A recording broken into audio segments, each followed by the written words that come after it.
teoría de hoy hace referencia al reconocimiento de los microbios y tejidos muertos. Aquí se encuentran 4 clasificaciones principales.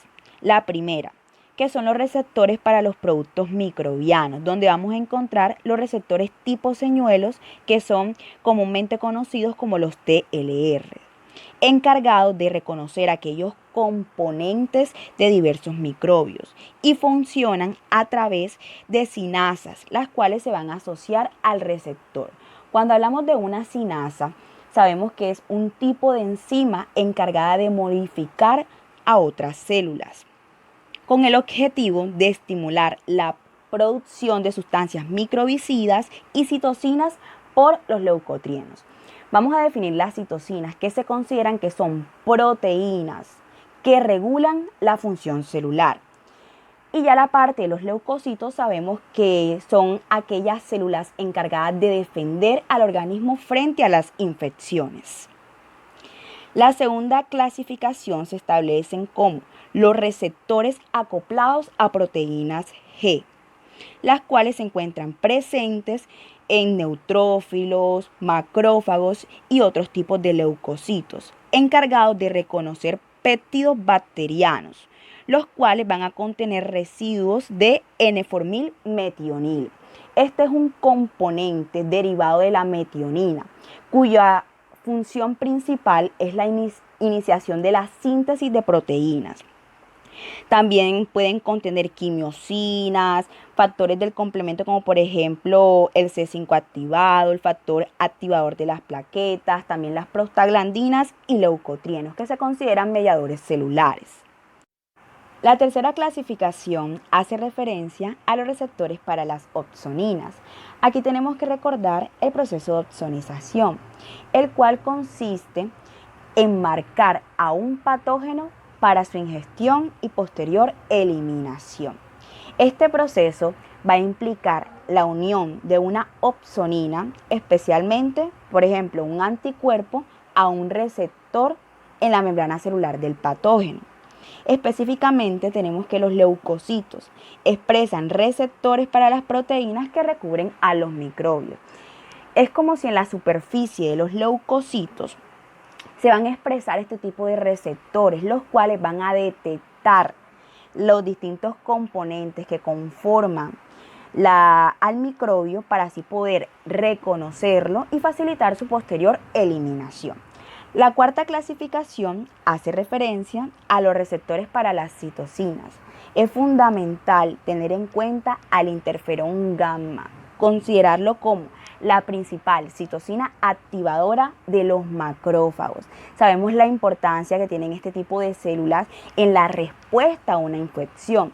Se reconocen como células grandes, especializadas, que van a reconocer, engullir y destruir a las células dañinas. Continuamos hablando acerca de la eliminación de los agentes lesivos, que se puede realizar a partir de varios mecanismos, dentro de los cuales destacamos la fagocitosis. Esta a su vez se subdivide en 3 pasos. El primero, que hace referencia al reconocimiento y la unión de la partícula que debe ingerir el leucocito, es decir, que va a identificar al microbio como un agente potencialmente lesivo para el organismo. ¿Cómo lo hace?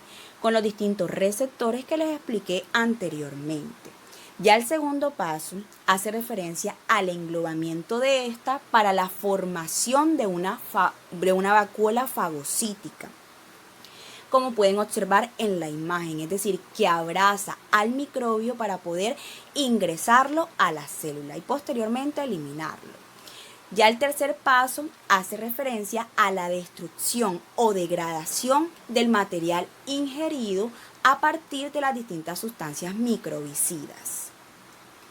El segundo mecanismo se enfoca al atrapamiento, que es cuando una partícula se une a los receptores de fagocitos. ¿Cómo responden estas células?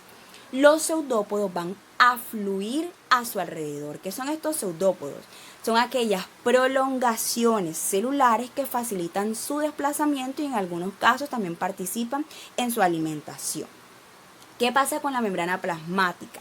Se va a separar para formar un fagosoma, como pueden observar en la imagen. En esta gráfica se observa de manera clara cómo inicialmente intervienen los pseudópodos en el atrapamiento de ese microbio para posteriormente internarlo a la célula y conformar el fagosoma. El siguiente mecanismo se establece como la destrucción y degradación, donde encontramos dos componentes principales, las ERO, que son las especies reactivas de oxígeno, y también las especies reactivas de nitrógeno, que derivan del óxido nítrico. En esta imagen visualizan lo que se conoce como un radical libre, que hace parte de las ERO, considerándose moléculas altamente reactivas por la presencia de una capa de electrones de valencia no apareada en su superficie. Ya en esta gráfica se puede observar la importante labor que cumplen los antioxidantes al donarle el electrón al radical libre, con el objetivo de evitar que lesione a la célula sana y con la posterior aparición de los distintos procesos patológicos.